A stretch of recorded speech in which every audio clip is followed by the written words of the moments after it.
if we go back to talking about the ideological goal of building superintelligence, I think it seems to be that we have an alternative there. And perhaps this is something that DeepMind is doing, where they're building narrowly very smart models for protein folding and for math proofs and for using energy in smart ways.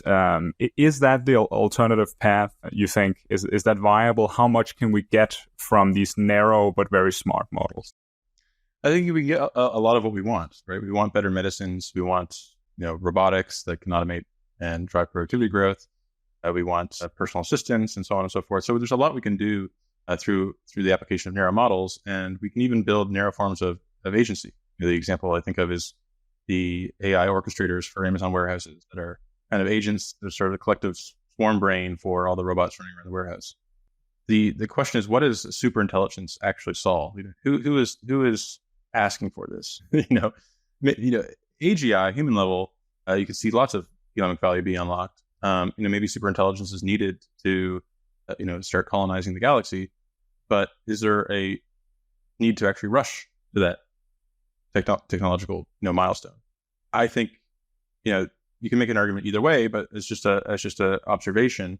The race to build a superintelligence is inherently an ideological goal, right?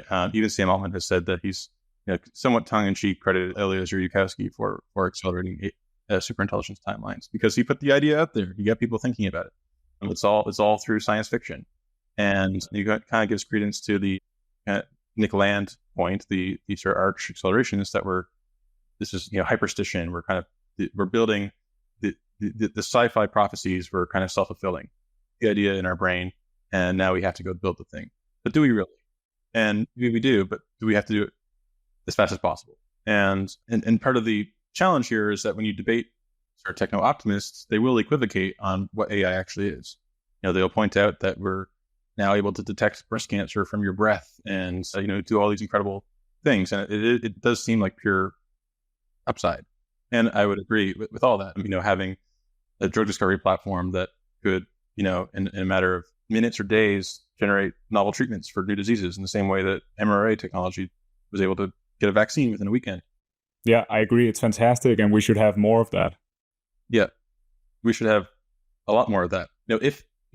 As a thought experiment, imagine these companies were saying, we're trying to build the ultimate cyber weapon, and in the meanwhile, we're also going to make it better search engine, right? And they just said that. I think people would look at it and treat it very differently. It would sound a little bit more reckless than to say, we're just trying to build superintelligence. It's like intelligence but super, or as Trump said, super duper intelligence.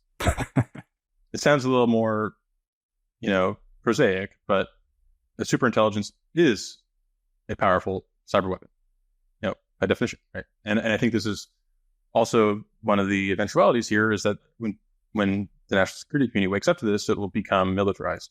Because at the end of the day, that is the real only use case for a superintelligence above and beyond AGI or these narrow platforms. So how inevitable is the progress towards superintelligence? When we are making general progress in hardware, general progress in algorithms, this is even beyond AI. We're just making progress in the computer industry in various domains.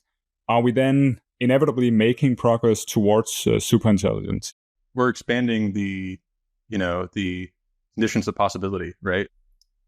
Within whatever compute bounds are required to build a superintelligence. If we have more compute, it becomes more feasible.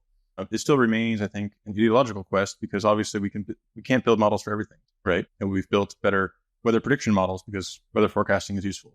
We've built audio generation models because we like music. We haven't built, amazing consumer level, sonar models. I'm sure there are companies building that for enterprises and so on, but it's not a major area of private investment because we're not bats, right? We use the visual like spectrum and audio within a certain frequency range, and so the landscape of ways we can apply deep learning is vast. The notion that there's an inevitability to building a autonomous agentic system that is vastly superhuman is some kind of natural outcome or inevitable outcome, I think is question begging. I see no reason for that other than because it's become a kind of a mind virus that people are now acting on because it would seem super cool.